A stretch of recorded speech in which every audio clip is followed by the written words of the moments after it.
Hi guys, welcome back to Contest Prep University. I'm Joe Klemczewski with Adam Atkinson. We are on episode 2 of Contest Diet Methodology. And in the first episode, we talked about flexible dieting and what that is and why it can be useful.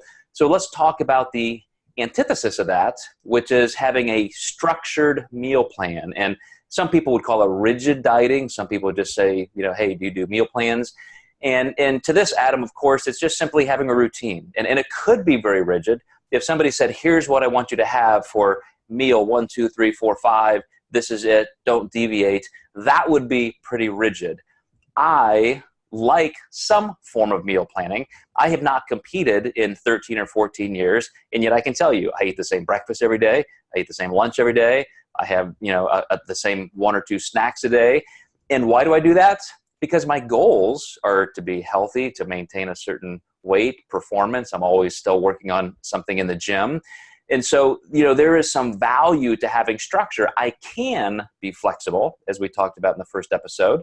I travel a lot, and so that is a necessity. But, I think there is a lot of value to both, and I think it's how you merge them together. So how would you describe that, Adam? Yeah, I think you did a great job with that. And then, the idea of, I think, meal plan, people nowadays associate, if you give a client a meal plan, that's a horrible thing and you're like a bad coach. It's cookie cutter. That's a cookie cutter coach. Right. And I think meal planning needs to be the basis before anyone moves to flexible dieting. So if you give them 3 or 4 foods that they like and give them that on a meal plan, they've never dieted before, they get a chance to experiment weighing, maybe 3 or 4 different types of meats, a couple different grains or whole foods for, carbs. And I think that structure can be really good. And once they get the hang of that, they can then move on to something more flexible. So the nice thing about a meal plan is it's really hard to mess up. One example where someone might mess that up, you give them a half cup of cottage cheese and it's 2%, they accidentally buy, 4% or something different or low fat. But it is really hard to mess up. It's not something that you're going to sustain for life, and it doesn't really offer a lot of wiggle room. But I think it's a great foundational step for somebody getting ready to learn flexible dieting that's just maybe never measured food or done anything. Oftentimes when clients start with me, I give them macros, but here's a sample plan that can help you develop some structure to start. And then we can work into some, more flexibility from there.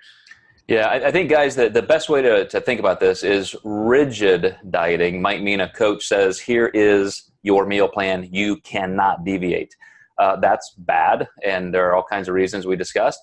But having some structure, having a meal plan, but you ultimately being in control where you can change it day to day or even week to week, that's where you really get some value. So as I mentioned, you may just be a little hungrier or you're in a different social situation, and that's when you have to kind of just rely on falling back to the math and doing the best you can. But where there are less moving parts, when you are actually used to a certain meal plan and certain foods, there's less room for error. So a lot of processed foods, I had a client who was using a processed protein product. And all of a sudden, she just wasn't losing. I kept saying, that's the problem right there. We need to get rid of that. I promise you.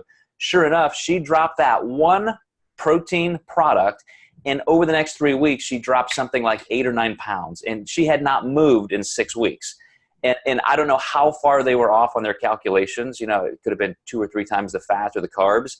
But regardless, that was something we had to change and get more basic into some better structure, and you reduce the chance for error.